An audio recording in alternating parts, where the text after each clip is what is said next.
본 방송에서 제공하는 투자 정보는 투자 판단에 대한 조언입니다. 방송에서 제공하는 주식의 가치, 가격 상승 및 하락에 대해서는 방송사에서 보장하지 않습니다. 시청자 여러분 안녕하세요. 오늘을 돌아보고 내일을 준비하는 오늘장 내일장 2부 진행의 백선혜입니다.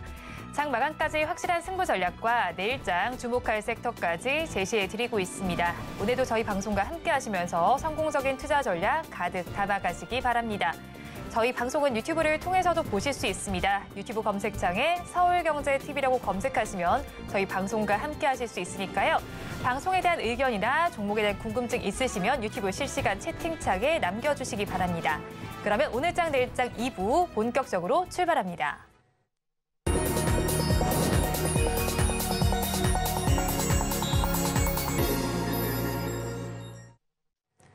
급락하는 종목에 대한 생존 전략을 모색해 보겠습니다. 종목 SOS 시간.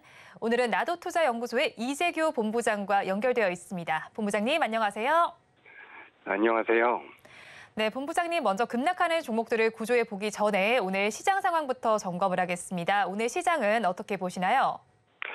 네, 오늘 우리나라 시장 오랜만에 지난주 후반에도 마찬가지였고 오랜만에 이제 2차 전지 쪽에서 반등이 좀 나오면서 반등이 이어지면서 그래도 좀 긍정적인 흐름을 만들어 가고 있습니다.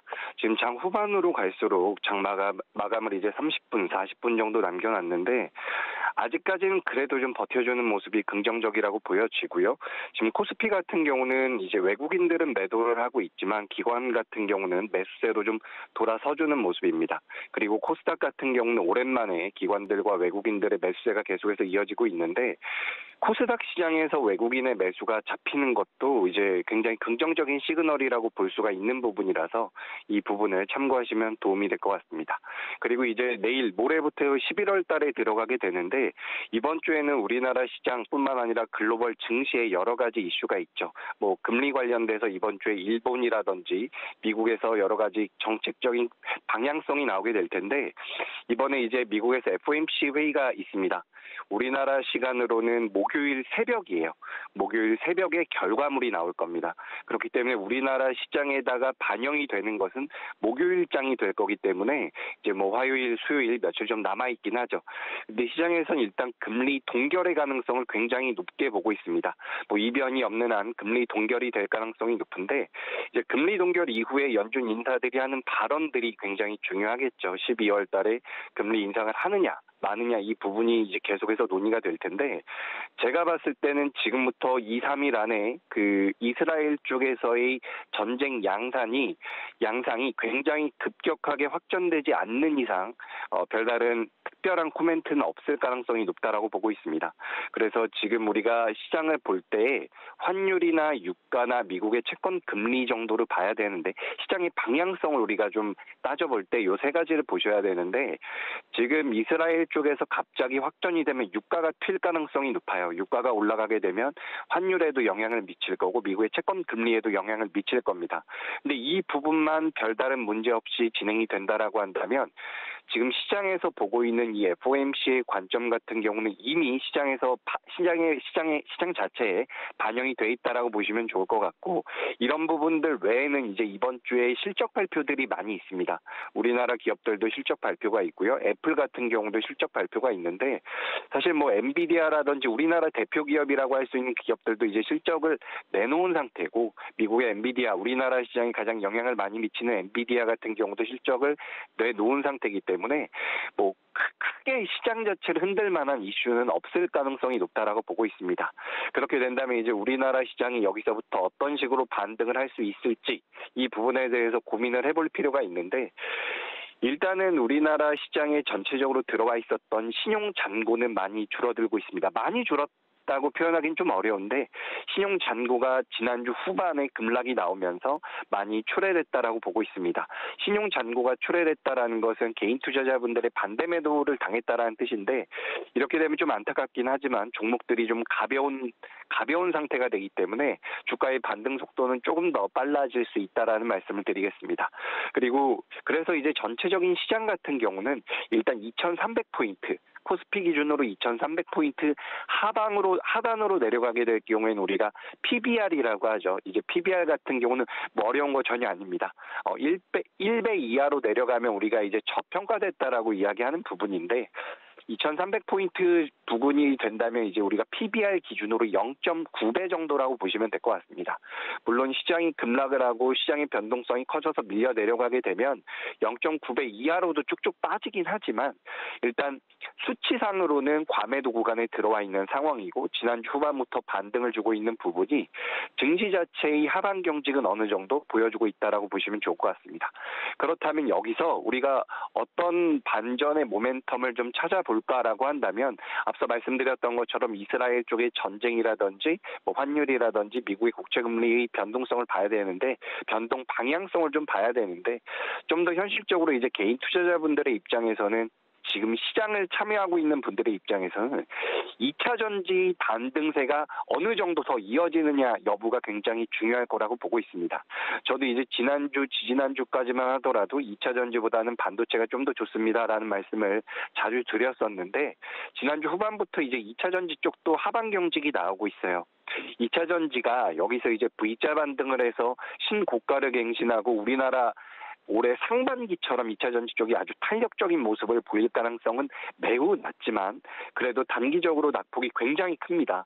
시가총액, 코스닥 시가총액 상위 1, 2위 종목들도 30%씩 40%씩 밀려있는 상태이기 때문에 지금부터 종합주가지수가 어느 정도의 하반 경직을 보이면서 반등을 하기 시작한다면 2차 전지 관련주들이 생각보다 좀 강하게 올라갈 가능성이 높다라고 보고 있습니다.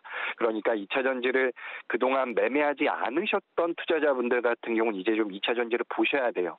2차 전지 좀 보셔야 되고 오랜 기간 보유하신 분들 같은 경우는 아직까지 매도하시기에는 여의치 않을 거라고 보고 있습니다. 그래서 내가 투자하고 있는 2차 전지에 들어가 있는 자금의 규모를 좀 판단을 하셔가지고 너무 많이 들어갔다라고 생각이 된다면 반등할 때 뭐 1%도 좋고 2%도 좋습니다. 조금씩 덜어내는 것도 필요하다라는 말씀을 드리고 이제 신규로 접근하시는 분들 같은 경우는 지금은 좀 분할 매수의 관점으로 접근을 했을 때 2차 전지 역시 굉장히 큰 메리트가 될 수 있다라는 부분을 강조드리고 싶습니다. 우리가 이제 전체적인 시장을 봤을 때 반도체 같은 경우는 반도체는 살짝 우려되는 부분도 있습니다. 지난주 후반에 이제 SK하이닉스라든지 전체적으로 좀 조정을 받았죠. 그래서 오늘도 이제 SK하이닉스라든지 반도체 관련주들이 좀 밀리면 반도체도 좀 애매해질 수 있겠다라는 생각을 했는데 일단은 잘 버텨주고 있어요. 근데 반도체 같은 경우도 여기서 버텨주는지 여부가 굉장히 중요할 것 같고 반도체와 2차 전지를 우리가 따져봐야 되는 이유는 우리나라 시장에 지대한 영향을 미치기 때문입니다. 그래서 반도체 일단은 버텨주고 있는 모습이 굉장히 긍정적이고 2차 전지 같은 경우는 이제 하반 경직을 좀 보이고 있는 모습이라고 보고 있어요. 그런데 단기적인 낙폭이 크기 때문에 반발 매수가 들어왔을 때에는 반도체보다 단기적으로는 유리할 가능성이 있다라고 보고 있습니다. 그래서 이런 부분들을 좀 체크하시면 좋을 것 같고 지금도 이제 환율이 많이 빠지고 있던데 이런 환율이 좀 하향 안정화되면 이 역시 우리나라에는 도움이 될 수 있으니까 현재 시장은 이렇게 보시면 됩니다. 분명한 과매도 구간에 들어와 있습니다.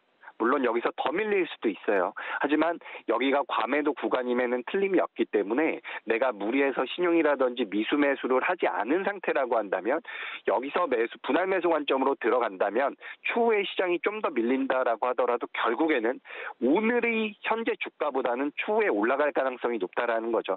그래서 지금 시장에 참여하시는 분들께서는 너무 두려워하지 마시고 너무 어려워하지 마시고 내가 보유하고 있는 종목이라든지 내가 매매할 종목에 대해서 잘 분석하시고 그 분석한 내용을 기반으로 해서 좀 정석적으로라는 표현이 맞을지 모르겠는데 좀 안전하게 투자를 가신다면 이 어려운 시장도 이제 거의 끝물이라고 보고 있으니까 좋은 결과 낼 수 있을 거라는 의견 드리겠습니다.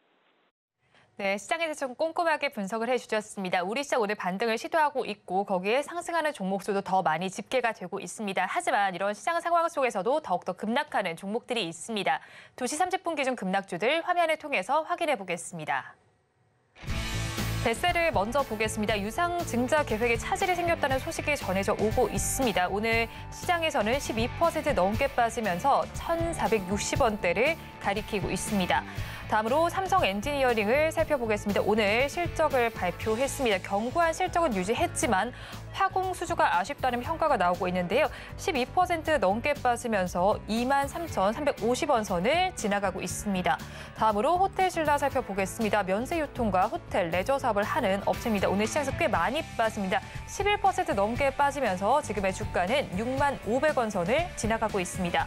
계속해서 골프존을 살펴보겠습니다. 골프하면 생각나는 종목입니다. 오늘 시장에서는 8% 넘게 빠지면서 8만 7천 원 선의 거래가 되고 있고요. 마지막으로 메가MD 살펴보겠습니다. 교육 관련주입니다. 오늘 시장에서 7% 넘게 빠지면서 주가는 2,205원 선을 가리키고 있습니다.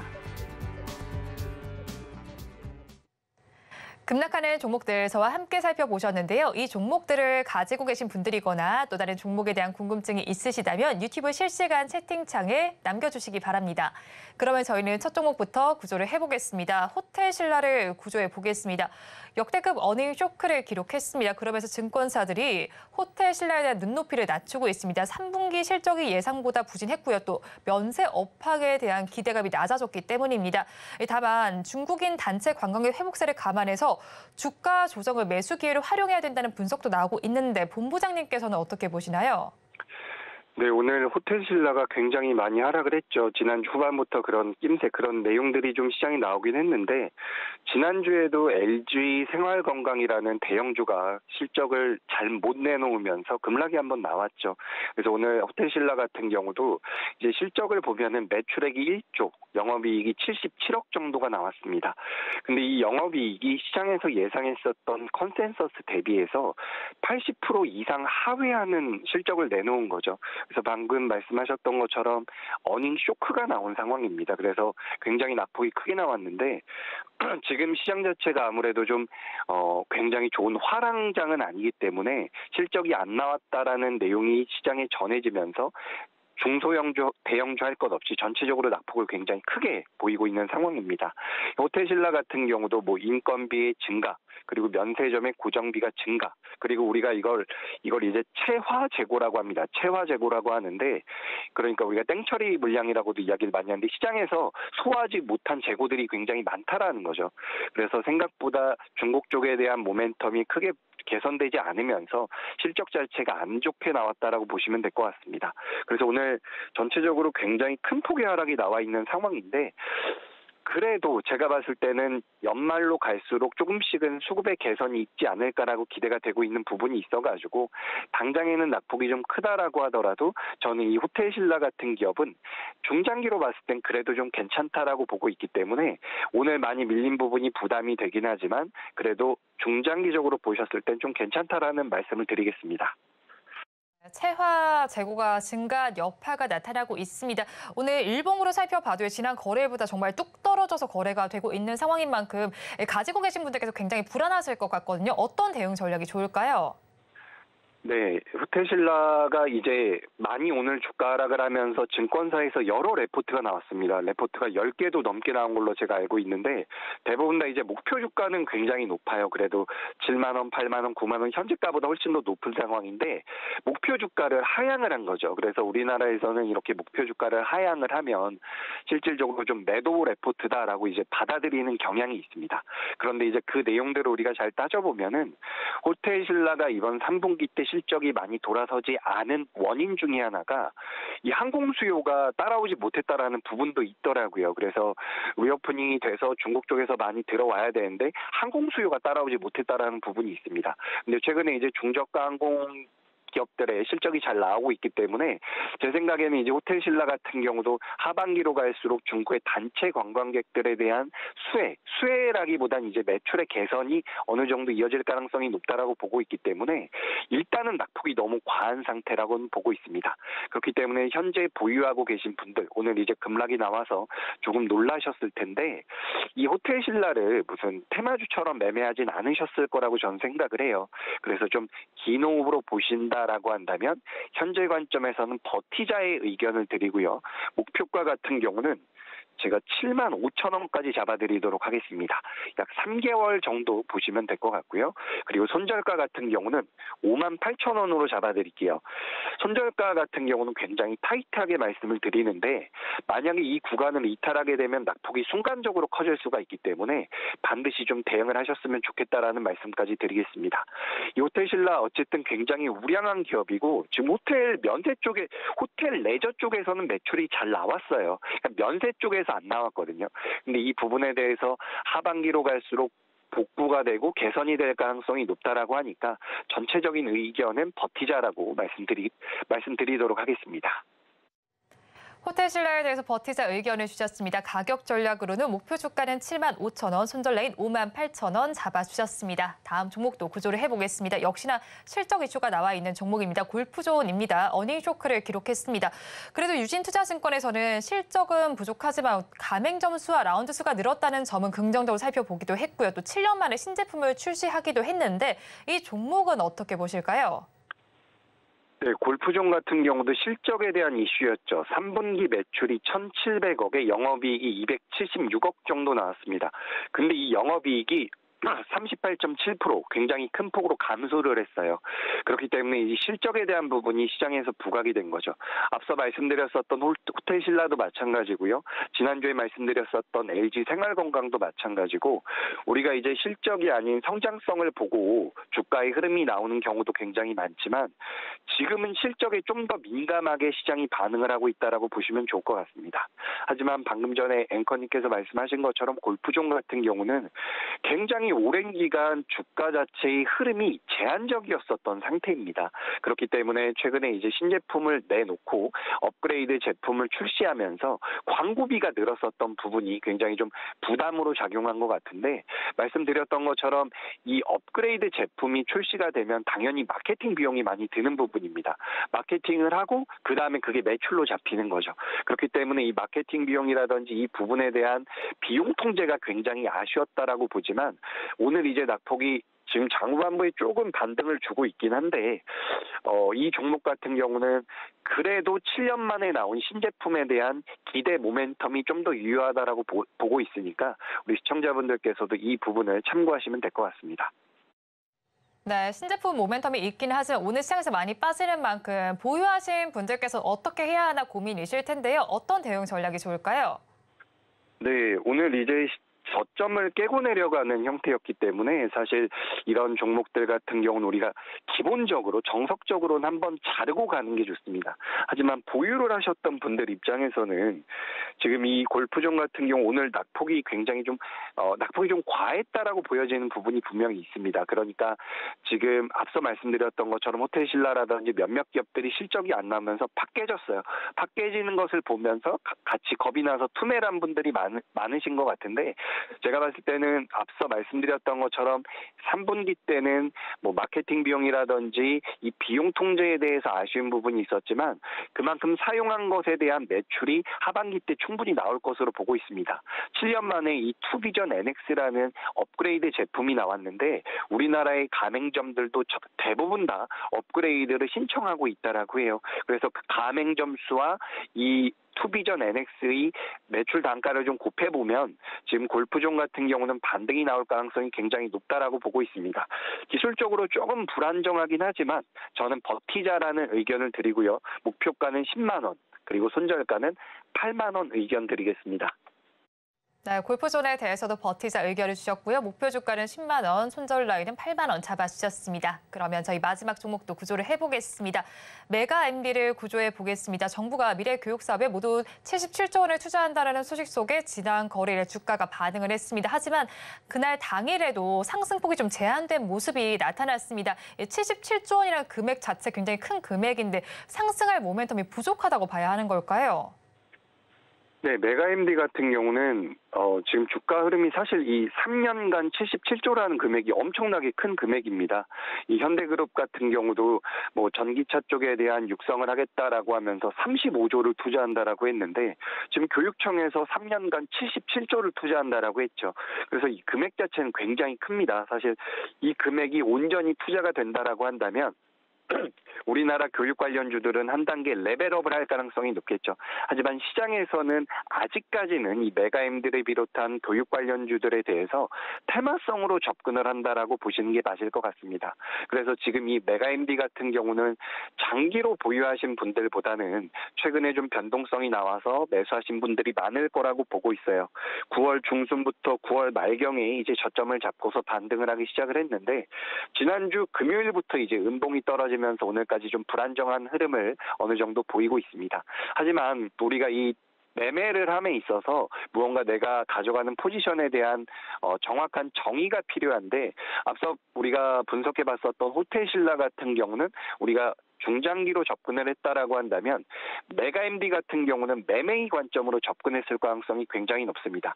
테마주로서 접근을 했을 가능성이 높다라는 거죠. 3년간 77조 투자 소식 자체를 놓고 보자면 우리가 중장기적으로도 끌고 갈 만하지만 지금 현재는 시장에서 교육 테마주로 보고 있다라는 거죠. 그래서 그런 관점으로 우리가 단기 트레이딩 관점으로 봤다라고 한다면 지금 주가가 어제 오늘 지난주 금요일이랑 오늘 해서 음봉이 떨어지고 있지만 저는 트레이딩 관점으로는 괜찮다라고 보고 있으니까 이 부분을 참고하시면 될 것 같습니다. 네, 메가MD에 대해서 이슈가 나온 이후에도 접근하신 분들께서는 지금 지점에서 굉장히 많이 떨어지면서 불안하실 것 같습니다. 그렇다면 가지고 계신 분들 어떻게 대응하면 좋을까요? 네, 방금 전에 말씀드렸던 것처럼 전 이걸 단타, 그런 테마성 트레이딩으로 접근했다라고 한다면 적절한 매수였다라고 판단을 합니다. 그렇기 때문에 버티자라는 의견을 드리고요. 손절가 같은 경우는 2,000원대로 잡아드리고 지금 버티자 가격은 제가 조금만 버텨서 목표가는 조금만 수정을 드리자면 목표가는 2,450원으로 수정을 드리도록 하겠습니다.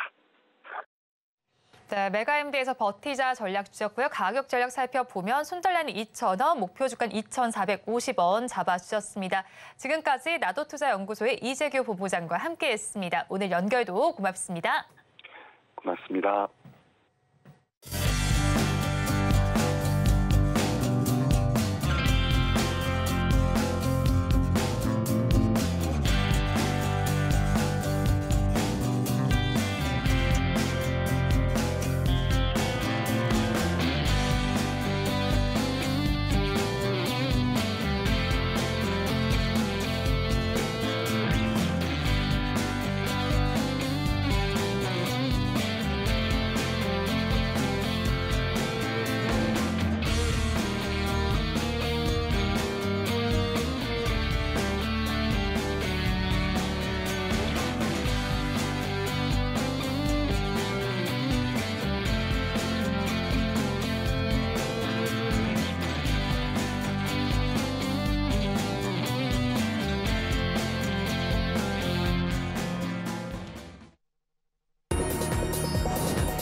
앞서서 급락주에 대한 대응 전략을 살펴봤다면 이번에는 오늘의 매매 일지에 성공적인 마침표를 찍어드릴 찬스 종가 베팅 시간입니다. 오늘은 헤르메스 스타 김시은 팀장과 함께합니다. 어서 오세요. 네, 안녕하세요. 네, 먼저 팀장님과 이 시간에 짚어드렸던 종목 리뷰를 부탁드리겠습니다. 지난 23일에 공략을 해주신 종목인데 코스맥스는 6%대 수익률이 나오고 있습니다. 이 종목 계속 보유해도 괜찮을까요? 네, 저는 특히 화장품 섹터는 좀 갈리긴 하는데 그중에서 OEM 같은 경우에는 중장기적으로 끌고 가셔도 좋다라는 입장을 먼저 드려보도록 하겠고 실제로 화장품 섹터 관련했을 때 오늘 호텔신라의 실적 부진 이슈가 나온 이후에 좀 주가에 흔들림이 나온 기업들이 꽤 있었어요. 하지만 OEM 같은 경우에는 중국이 주가 아니라 일본이라든지 미국이라든지 국내라든지 이런 쪽이 주이다 보니까 실적에 대한 부분은 굉장히 견고하게 나올 수 있다는 점 플러스로 코스맥스 같은 경우에는 중국 내수 쪽에 대한 소비도 좀 기대가 된다라고 보시면 좋을 것 같은데 아무래도 코스맥스 자체가 중국 비중이 좀 높습니다. 다른 OEM과 비교를 했을 때 중국에 대한 매출 비중이 좀 높지만 이제 슬슬 소비에 대한 좀 심리가 개선될 수 있다는 점, 특히 관군제의 사례를 봤을 때 관군제 이제 좀 소비가 좀 많이 나온다고 하더라고요. 작년과 대비했을 때 거의 4배 이상 좀 증가를 하고 있다라는 내용들이 나오고 있어서 이런 부분에 봤을 때도 관군제 때문에 물량을 굉장히 많이 뽑아내고 있는 코스맥스 쪽에서도 실적이 좀 긍정적으로 나올 여지가 있어서 오늘 주가의 흐름들도 보면 코스맥스 굉장히 견조합니다. 네. 2%대 강세 흐름들을 보여주고 있고 다른 종목들과 다르게 견조하게 버텨주고 있는 모습들을 보여주고 있어요.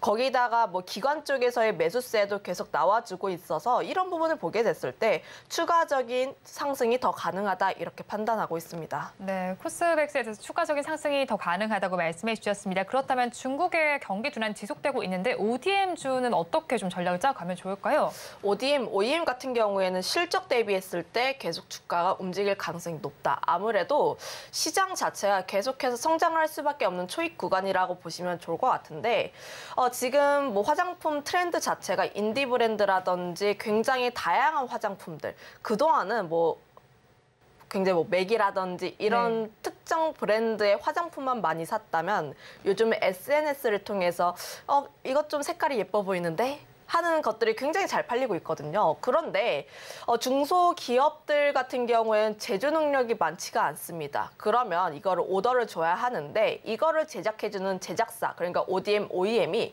많지는 않고 네. 그중에 대다수가 한국 기업이에요. 그러면 글로벌적으로 엔데믹으로 전환되면서 화장을 대부분 하시는데 그쪽에서 만들고 있는 제조사가 한국 기업이라는 점을 보면은 지금 화장품 ODM, OEM 쪽은 구조적인 성장 초입 구간이다 판단하고 있어서 중장기적으로 봐도 굉장히 괜찮다 이렇게 말씀드리겠습니다. 네, 화장품 ODM, OEM 쪽은 중장기적인 성장 진입 구간이라고 짚어주신 만큼 투자 의견에 참고를 해보시면 좋겠습니다. 그렇다면 다음 종목 리뷰도 부탁을 드릴게요. 지난달 18일에 공략을 해주신 HD 현대일렉트릭은 8%대 수익률이 나오고 있습니다. 이 종목 역시 보유해도 괜찮을까요? 네, 지금 이 종목 같은 경우에도 굉장히 긍정적으로 보고 있는데 물론 고점 차트의 모양을 봤을 때 일정 라인대를 계속해서 뚫지 못하고 있는 모습을 보여주고 있긴 해요. 75,000, 6,000 라인대를 계속 뚫어주지 못하고 있는 모습을 보여주지만 저점을 봤을 때 계속해서 올라오고 있는 모습들을 보여주고 있습니다. 이런 식으로 올라가신다고 보시면 좋을 것 같은데 저점은 계속해서 높여주고 있고 고점 라인대를 계속 뚫어주려는 모습들을 보여주고 있어서 실제로 3분기, 4분기 실적이 좀 트리거가 되어준다면 이 라인대를 강하게 뚫어줄 가능성이 높다라고 생각을 해보시면 좋을 것 같고요. 이 기업 그리고 섹터에 대한 부분으로 봤을 때 여전히 실적 좋습니다. 물론 10월 그 수출 데이터가 약간의 흔들림은 있긴 했지만 그럼에도 불구하고 구조적인 성장세로 나아갈 수밖에 없다라고 보고 있는 게 북미 쪽에서의 수요가 굉장히 많아요. 견조하게 나오고 있고 특히 인프라 투자라든지 노후화된 이제 부분을 계속 교체를 해줘야 하기 때문에 이런 부분은 선택이 아니라 필수에 대한 부분. 그러면 보통 변압기 같은 경우에는 사이클에 대해서 굉장히 흐름을 많이 탑니다. 네. 지난 2000년대 초반때 한번 사이클이 돌았고 그다음에 이제 10년 만에 거의 찾아온 그런 부분이기 때문에 지금 성장 초입 구간이라고 판단을 해보시면 좋을 것 같아서 영업이익률도 꾸준하게 올라가고 있고 특히 HD 현대일렉트릭 같은 경우는 사우디와도 함께 MOU라든지 수주 계약이 있다 보니까 그런 부분과도 연결해 본다면 중장기적으로 미국 쪽이 아니라 다른 국가들, 중동이라든지 이런 쪽에서도 이슈가 굉장히 될 수 있어서 그 부분을 보게 된다면 HD 현대일렉트릭은 추가적으로 모멘텀이 될 만한 요소도 굉장히 많다 이렇게 판단하고 있습니다. 네, 추가적인 모멘텀 요소도 많은 만큼 한번 살펴보시면 좋겠습니다. 리뷰는 여기서 마무리해보도록 하고요. 오늘도 장 마감까지는 11분 정도가 남아 있습니다. 종가 베팅할 종목 키워드 힌트 공개해드리겠습니다. 오늘 종가 베팅할 종목 키워드 힌트로 반감기라고 주셨네요. 뭐 섹터가 다 나온 것 같아요, 이건. 네. 굉장히 잘 아시는. 반감기 하니까 딱 떠오르는 게 뭐 비트코인 쪽 아닐까요? 네, 가상화폐 쪽으로 네. 보시면 좋을 것 같은데 아무래도 우리 증시랑 다르게 비트코인 가격은 계속해서 오르고 있습니다. 네. 연초 대비했을 때 2배 넘게 상승하고 있는 모습 보여줬고 특히 박스권을 뚫으면서 그 라인대도 견조하게 움직이고 있는 모습을 보여주고 있는데 그동안 우리 증시도 그렇고 글로벌 증시도 그렇고 고점 대비했을 때 굉장히 낙폭이 컸던 것과 다르게 비트코인에 대한 가격 같은 경우에는 견조하게 상승하고 있는 모습을 보여주고 있어서 이런 부분을 봤을 때 비트코인 같은 경우에 대체 투자에 대한 부각도 굉장히 많이 되고 있다고 보시면 좋을 것 같아요. 특히 러시아 우크라이나 전쟁 이후에 러시아 사람들이 자국 내 화폐를 이제 못 쓰니까 비트코인을 대체 투자로 썼고 그다음에 이팔 전쟁이 나오면서부터 다시 한번 비트코인이 부각받고 있습니다.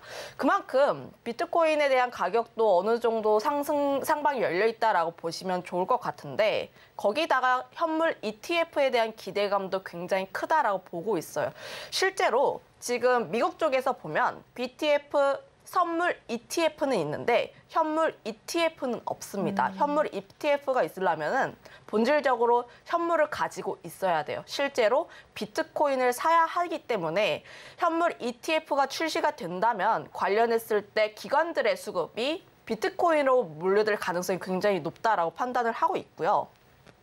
그 비트코인 관련했을 때 코빗 리서치라는 쪽이 있는데 그 미국 비트코인 현물 ETF가 출시가 된다면 최소 200억 달러, 그러니까 하나로 하면 220조라고 보시면 좋을 것 같은데 이 정도의 규모가 유입이 될 가능성이 커요. 특히 블랙록이 좀 현물 ETF를 출시하려고 계속 노력 중입니다.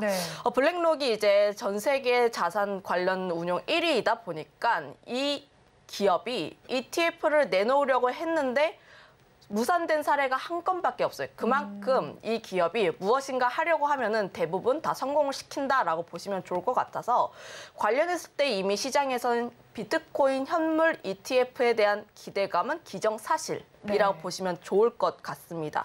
그렇게 되면 현물 ETF가 승인이 되면 아무래도 가상화폐 시장 같은 경우에 대중화에 대한 기대감도 남아있고 그렇게 되면 투자자들의 관심도 많아지다 보니까 이런 부분에 대해서는 좀 더 긍정적인 효과가 나오지 않을까라고 보여지고 있고요. 거기다가 더해서 아까 얘기를 했던 반감기. 이것도 굉장히 중요한 요소인데 이제 비트코인 투자하시는 분들은 반감기 투자라고 있어요. 뭐 굉장히 다양한 투자법이 있는데 그중 하나가 반감기 투자라는 게 있습니다. 반감기가 무엇이냐라고 하면은 보통 비트코인에 대한 반감기가 내년 4월에 예정이 되어 있고 반감기 때마다 비트코인에 대한 채굴량이라든지 이런 게 절반으로 감소하는 거예요. 실제로 우리 돈 같은 경우에는 조폐공사라든지 이런 거에서 찍어내지만 비트코인은 채굴을 해야 합니다. 그런데 채굴되는 양수 자체가 줄어들게 된다면 물론 수요에 대한 문제는 확인을 해볼 필요는 있지만 공급이 줄어들다 보니까 자연스럽게 가격이 올라갈 수밖에 없다는 점을 보면 비트코인의 가격을 좀 어느 정도 예상을 할 수 있는 요소가 반감기라고 보시면 좋을 것 같은데 비트코인 투자를 하시는 분들은 반감기 1년 전에 매수를 하고 그리고 반감기 1년 뒤에 매도를 하는, 그러니까 가격이 이렇게 올라가니까 먼저 매수를 해서 반감기 1년 뒤에 매도를 하는 전략을 많이 취하세요. 그 점을 보면은 비트코인에 대한 가격이 계속해서 상승할 수밖에 없다라는 전제가 좀 깔려 있다 보니까 이런 부분까지 조금 고려를 해본다면 비트코인 같은 경우에는 좀 상방을 열고 있다 이렇게 보시면 좋을 것 같습니다. 그렇다면 관련된 종목은 어떤 거고 가격 전략은 저희가 어떻게 잡아가면 좋을까요? 사실 비트코인과 관련된 직접적인 관련주는 없습니다. 하지만 간접적인 관련주는 있다고 보시면 좋을 것 같은데 우리기술 투자라는 기업을 가지고 왔어요. 주로 뭐 IT 쪽에 투자를 하고 있는 벤처 캐피탈 기업이라 보시면 좋을 것 같은데 두나무라든지 제주맥주, 뭐 패스트 캠퍼스에 투자를 했는데 두나무에 대한 지분이 약 8% 정도 있습니다. 두나무가 업비트라고 해서 우리나라 비트코인 가상화폐 플랫폼 쪽에서의 압도적인 점유율 1위를 차지하고 있는 기업입니다. 실제로 뭐 증권사도 그렇고 매출의 대부분이 수수료에서 나와요. 우리가 사고 팔고 할 때 거기서 나오는 수수료로 이제 좀 대부분의 매출, 영업이익이 나오고 있기 때문에 비트코인 가격이 오르게 되면 그거에 따라서 가상화폐 시장이 활황이 되고 그거에 따라서 투자하시는 분들이 많고 사고팔고를 많이 하시게 되면 그 수수료로 인해서 매출이 굉장히 크게 늘어날 수 있다라는 좀 이런 쪽으로 접근을 해보시면 좋을 것 같은데 관련했을 때 우리나라 가상화폐 플랫폼이 거의 약 3개라고 보시면 좋을 것 같은데 뭐 업비트도 있고 빗썸도 있고 코비트도 있는데 그중에서 업비트에 대한 점유율이 거의 80-90%. 우리나라에서 투자하시는 가상화폐에 투자하시는 분들의 대부분이 업비트를 사용하신다라고 보시면 좋을 것 같고요. 좀 빗썸 쪽에서 무료 수수료 정책을 냈어도 점유율이 견조합니다. 70% 네. 후반에서 80% 초반. 아무래도 알트코인 투자하시는 분들로 인해서 좀 업비트의 영향력이 굉장히 크다라고 보시면 좋을 것 같아서 우선적으로 우리기술 투자라는 기업을 좀 관심 있게 보시면 좋을 것 같다라는 의견 드려보도록 할게요. 네, 그렇다면 가격 전략 저희 어떻게 잡아갈까요? 관련했을 때 지금 우리기술 투자가 저번 주에 좀 상승세를 굉장히 강하게 나오고 나서 갭을 띄어서 오른 다음에 일정 라인대를 그려서 견조하게 버티고 있는 모습을 계속 보여주고 있습니다. 그만큼 이제 아무래도 우리기술 투자, 특히 비트코인 관련했을 때 아무래도 심리가 무너지지 않았다라고 보시면 좋을 것 같고 3거래일 전부터 기관과 외국인들의 매수세도 붙고 있어서 매수가는 종가에 접근을 해보시면 좋을 것 같고 목표가는 5,000원 라인대를 제시를 할 텐데 이 라인대에서 좀 계속 뚫어주지 못하고 있는 모습을 보여주고 있어서 우선 1차적으로는 목표가 5,000원 라인대 그리고 손절가는 3,960원 라인대를 제시를 할 텐데 이 라인대가 월요일에 급등이 나오곤 그러니까 장대 양봉이 나왔던 그 라인대이다 보니까 이 라인대를 깨지 않는 것이 가장 중요하다 이렇게 말씀드릴게요. 네, 오늘 종가 베팅할 종목으로는 우리기술 투자를 짚어주셨습니다. 그러면 저희는 마감 동시효과 구간 우리 시장 어떤 양상을 보이고 있는지 살펴보겠습니다. 우리 양대 시장은 장 초반이 가장 저점이 아니었나 싶습니다. 코스피 지수는 강보합권에서 마감이 예상됩니다. 0.27%의 강세를 보이면서 2,309선의 종가를 쓸 것으로 보이고요. 다음으로 코스닥 시장으로 넘어가 보겠습니다. 코스닥 시장은 0.96% 거의 1%에 달하는 상승률로 755선의 마감이 예상되고 있습니다. 수급 양상 이어서 살펴보겠습니다. 코스피 시장에서는 외국인과 개인이 동반 매도에 나서고 있고 기관 투자자들 많이 사고 있습니다. 외국인 투자자들 오늘까지 6거래일 연속 팔아냅니다. 963억 원 덜어내고 있고요. 개인 투자자들 153억 원의 매도세 보입니다. 반면에 기관 투자자들은 오늘까지 3거래일 연속 사고 있습니다. 657억 원의 매수세를 나타냅니다. 다음으로 코스닥 시장으로 넘어가겠습니다. 코스닥 시장에서는 외국인과 기관이 쌍끌이 매수를 해주고 있고 반면에 개인 투자자들 많이 팔고 있습니다. 외국인과 기관은 3거래일 연속 쌍끌이 매수세를 보여줍니다. 외국인은 518억 원, 기관은 46억 원의 매수세를 보여주고요. 반면에 개인 투자자들 621억 원 팔아내고 있습니다. 오늘 시장 상황 팀장님께서는 어떻게 보셨나요?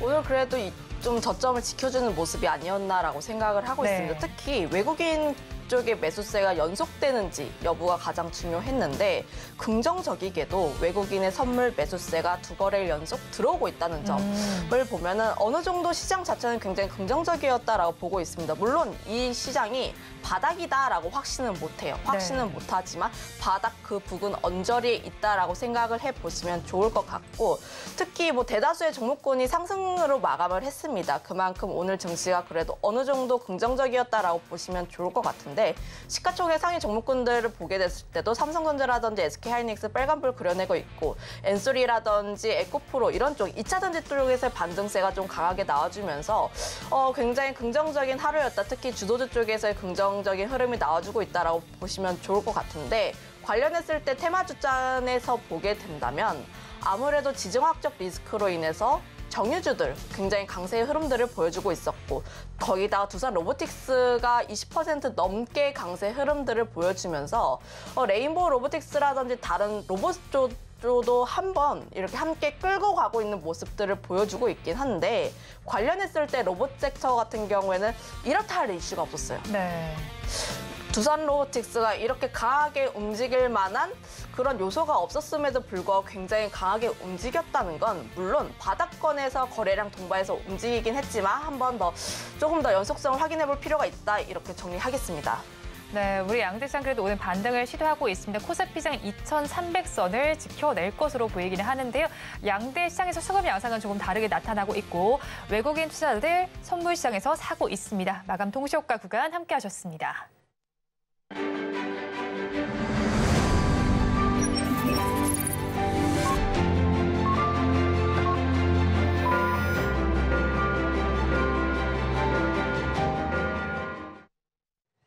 우리 시장 한 주의 첫날을 기분 좋게 시작했습니다. 그렇다면 종목별로, 업종별로는 어떻게 마감했는지 살펴보겠습니다. 업종별 마감 상황을 코스피 시장 먼저 살펴보면요. 섬유 의복 업종이 가장 좋았습니다. 4%대 강세로 마감을 했고요. 그 뒤를 이어서 철강, 금속과 전기가스업이 2%대 상승 마감을 했습니다. 다음으로 코스닥 시장 살펴보겠습니다. 코스닥 시장에서는 금융업종이 가장 좋았습니다. 3%대 강세로 마감을 했고요. 그 뒤를 이어서 일반 전기전자와 기타 서비스 업종에서도 2%대 상승률이 관찰됐습니다. 오늘 시장은 이렇게 기분 좋게 마감을 했지만 내일 장은 어떻게 또 흘러갈지 전략을 짜봐야 할 텐데요. 오늘 장, 내일 장 전문가님들께 질문을 드려봤습니다. 화면으로 확인해 보시죠. 중동 확전 소식과 그리고 FOMC 등의 변수가 산재되어 있는 우리 시장인데 이번 주 전략 어떻게 짜면 좋을지 질문을 드려봤습니다.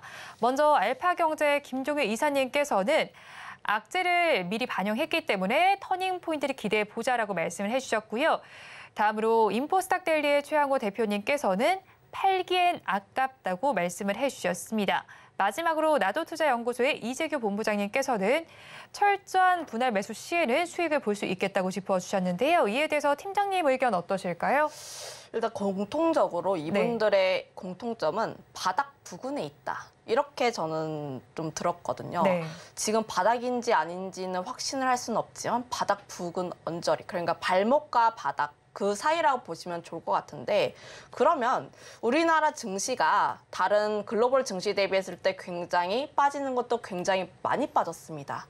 그러면 앞으로의 터닝 포인트가 있다면 반등의 흐름들이 나와줄 수가 있는데, 물론 V자 반등은 아니지만 어느 정도 조금 옆으로 기다가 올라갈 수 있는 그런 여지가 있기 때문에 지금부터는 슬슬 분할 매수를 시도를 해도 괜찮은 자리대라고 보시면 좋을 것 같고, 특히 지금 라인대가 밸류 대비했을 때는 굉장히 매력적인 구간이긴 해요.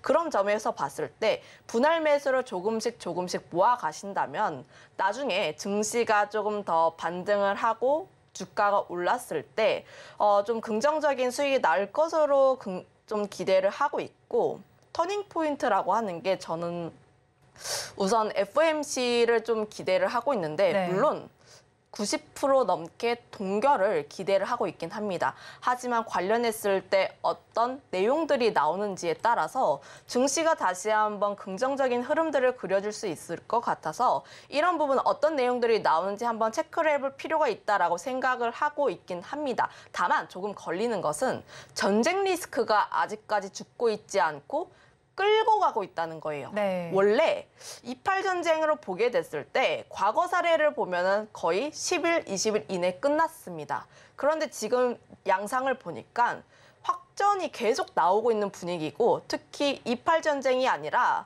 미국과 러시아가 함께 대리로 싸우는 그런 양상까지 나오고 있어서 일론 머스크가 이런 얘기를 했습니다. 제3차 세계대전이 나오는 거 아니냐라는 이야기를 할 정도로 지금 지정학적 리스크는 계속 상존해 있다라고 보시면 좋을 것 같아서 내일도 관련 내용들, 관련 이슈가 나올 가능성이 조금 더 크다라고 보여지고 있고, 특히 유가도 조금 다시 한번 오름세가 나와주고 있으면서 한국석유 상한가에 진입하고 거의 안 풀리고 있고, 중앙에너비스도 20% 넘게 상승하고 있는 모습 보여주고 있어서 내일도 지정학적 리스크, 그중에서도 뭐 중앙에너비스라든지 흥구석유 같은 좀 유통을 하고 있는 쪽들에 대해서 조금 더 단기 트레이딩 관점으로 보시면 좋을 것 같다라는 의견 드려보도록 하겠고, 두 번째로는 여전히 실적에 대해서 관심을 가져야 됩니다.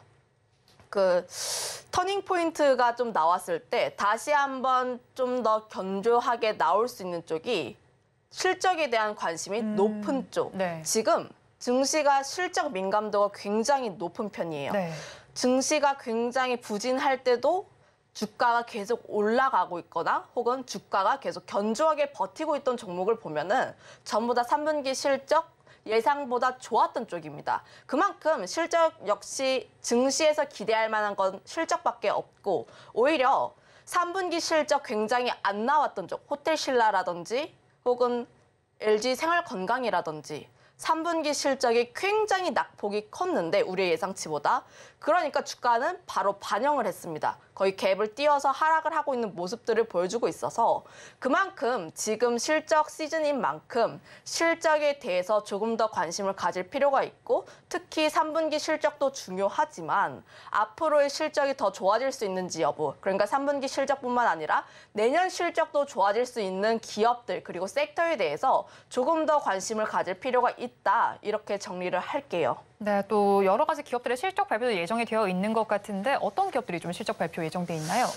관련했을 때 주요 기업 실적 발표로는 내일 당장으로는 삼성전자가 있습니다. 이쪽이 가장 큰 이슈가 될 수밖에 없는데 물론 잠정 실적을 통해서 우리가 어느 정도 예상은 했지만 나왔을 때 어떤 코멘트들이 나올 수 있는지, 그로 인해서 반도체 같은 경우에는 지금 나올 수 있는 재료들은 대부분 다 나왔어요. 네. 지금 반도체는 문제가 있는 게 아니라 시간적인 문제죠. 방향성은 굉장히 명확하게 나와 있고 시간에 대한 부분만 해결이 어느 정도 된다면 관련했을 때 긍정적인 이슈가 나오지 않을까라고 보고 있습니다. 다만 반도체 같은 경우는 우리나라 증시의 대부분을 차지를 하고 있는 주도주예요. 그만큼 증시가 살아나야지 반도체 쪽에서도 주가가 다시 한번 오를 가능성이 있어서 실적 발표를 하고 그리고 증시에서 어떤 반응을 보이는지가 가장 중요하다라고 보여지고 있고, 그리고 내일 뭐 하나 에어로스페이스라든지 아모레퍼시픽 쪽에서의 실적 발표가 예정되어 있고 11월 1일에는 미국 쪽에서 퀄컴, 네. 2일에는 미국의 애플 쪽에서도 좀 실적 발표에 따라서 글로벌 증시, 특히 나스닥 쪽에서의 지수 흔들림이 있을 수 있고 그로 인해서 우리나라 증시도 흔들림이 있을 수 있기 때문에 애플 쪽의 실적 체크를 하는 게 가장 중요하다라고 보여지고 있습니다.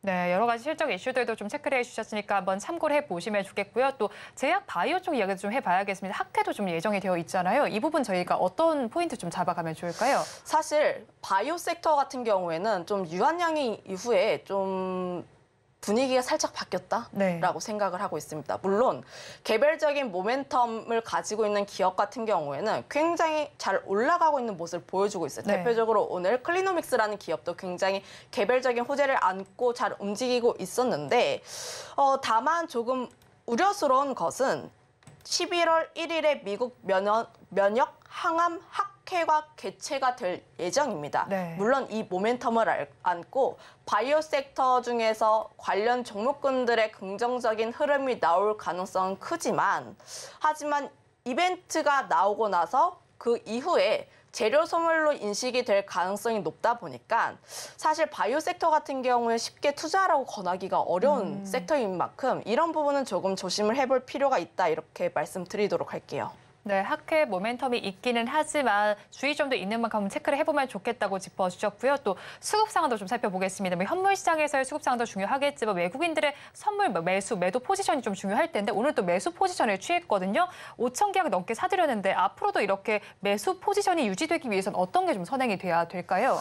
우선적으로 증시 쪽에서 유동성이 조금 더 늘어날 필요가 있다라고 보고 있는데 관련했을 때 FOMC, 그러니까 FOMC 쪽에서의 우리가 예상했던 것보다 조금 더 긍정적인 내용이 나올 필요가 있다는 점. 그 의원들이 이야기를 할 때 비둘기파적인 의견을 좀 많이 내비친 네. 부분이 있기 때문에 이런 부분이 실제로 언급이 많이 되는지, 그리고 금리 인하를 언제 할 것인지 조금 더 확정을 짓거나 이런 부분이 확인이 될 필요가 있다고 보시면 좋을 것 같은데 선물 쪽에서 매수세가 긍정적으로 나왔다라고 해서 지금 그렇게까지 긍정적으로 보고 있지는 않은 게 과연 이 선물에 대한 매수세가 연속성이 있을 수 있을까? 네.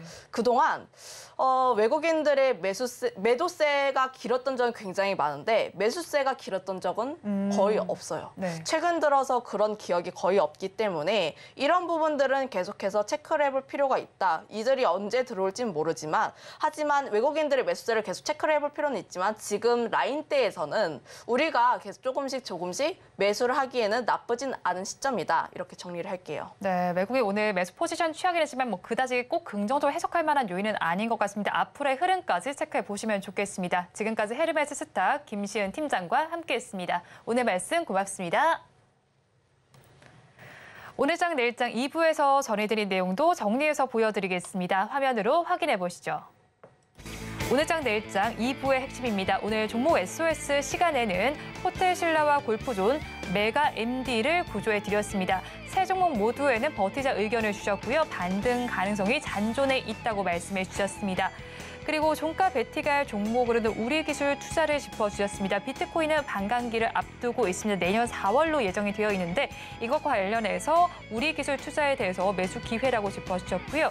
마지막으로 내일의 승부수로는 지정학적 리스크와 관련된 종목들과 실적주 주목을 해보시면 좋겠다고 의견을 주셨습니다. 본 방송에서 제공하는 정보는 투자 판단에 대한 조언일 뿐 해당 주식의 가치와 수익률을 보장하지는 않습니다. 아울러 서울경제TV와 서울경제신문은 당사의 브랜드입니다. 최근 당사를 사측하는 피해 사례가 늘어나는 만큼 각별히 주의해 주시기 바랍니다.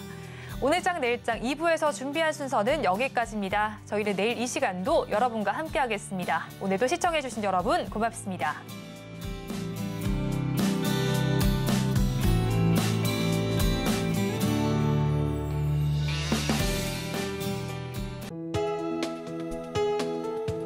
본 방송에서 제공하는 투자 정보는 투자 판단에 대한 조언입니다.